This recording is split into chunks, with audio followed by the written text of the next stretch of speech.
नमस्कार बरं का मित्रांनो, माझं भाजीचं दुकान आहे. मग मी भाजी मार्केटमधनं कधी शेतकऱ्याकडून कधी आणते भाजी. आणि 2-3 दिवस झाले सध्या तर कोथिंबीरला लय कमी, म्हणजे कमीच आहे सध्याला तसा, पण 2-3 दिवस तर झालं लय कमी. असं कमी जर माल असला तर आम्हाला सगळं लाज वाटते माल घ्यायला, खरंच लाज वाटते. कारण काय होते, आम्ही अगोदर शेतात काम केलेलं आहे, मार्केटला आम्ही पण आमचा माल पाठवलेला आहे.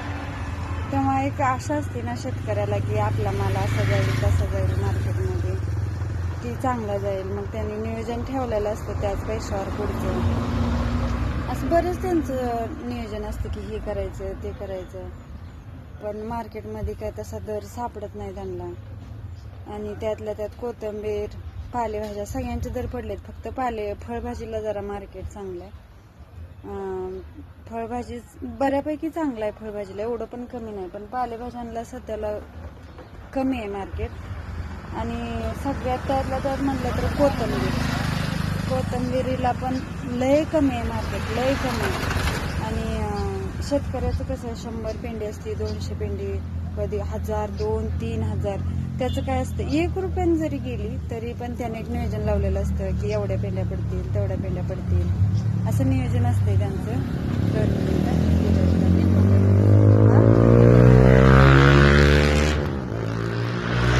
कितीच देऊ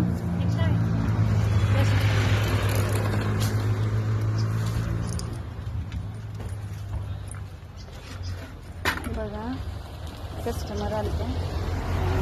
बघा ही कोथिंबीर आहे, छान आहे कोथिंबीर. छोटी पेंडी आहे पण चांगले, म्हणजे पेंडी तशी काय कोथिंबीर चांगली नाही असा विषय नाही, मस्त आहे कोथिंबीर. सगळीच कोथिंबीर छान आहे, ही पण छान आहे. परत रोज मार्केटमधून येते ती पण छान असते. आज जरा सुट्टी आहे त्यामुळे अशी म्हणजे जास्त हे काय म्हणते, जास्त देशीमध्ये नाही, जास्त अशी फुलं ते आलेली नाही, पण ही पण देशीमध्ये मोडते कारण वास आहे या कोथिंबीरला. एवढं मार्केट कमी आहे, असं लाज वाटते पैसे देताना, खरंच लाज वाटते. म्हणजे तसा विचार केला तर आमचा मागचा दिवस आठवला शेताचा तर वाईट वाटते बरं का. कारण आम्ही पण असंच आशेवर बसत होतो. आणि आता काय आम्ही जरी हे मला आता आम्ही व्यापाऱ्याकडून आणलं. बघा एवढं गटर आहे, ह्याच्यात जवळजवळ किती पेंडी असेल आणि मी काय विचार नाही, पण एवढं गटर आहे तुम्ही अंदाज लावू शकता. पैसे देताना लाज वाटत होती, एवढे कमी दर आहेत कोथिंबीरचे. आम्हाला स्वतःला लाज वाटते बरं का असं कमी दर असल्यावर पैसे द्यायला. कारण ज्यानं शेतीत काम केलंय त्याला माहित आहे हे काढायला किती कष्ट करायला लागते, किती त्याच्यात राबायला लागते. आणि आवक पण तशी आहे मार्केटला.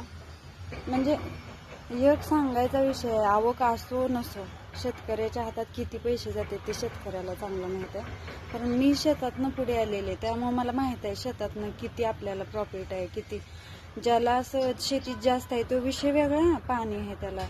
पण ज्याचं थोडकं शेत आहे, 1-2-3 एकर धरून चाला, किंवा एखादा एकर ज्याच्यावर फक्त शेतीवर अवलंबून, त्यांना खरंच शेतकरी असा आहे, हे पीक काढलं तर पुढचं आणि दुसऱ्याकडनं व्याजानं घेऊन. आता ह्या कोथिंबीरला त्याला किती खर्च आला असेल, 1 एकर असू द्या, अर्धा एकर असू द्या, धन्न आलं, लावणी आली, बाया लावणं आलं, काढणं आलं, पिंडी बांधणं आलं, मार्केटचा खर्च आला, आडत हा माल, म्हणजे ते काय पुढची प्रोसेस असते ते काय परवडले त्याला ह्या शेतकऱ्याला ह्या कोथिंबीर.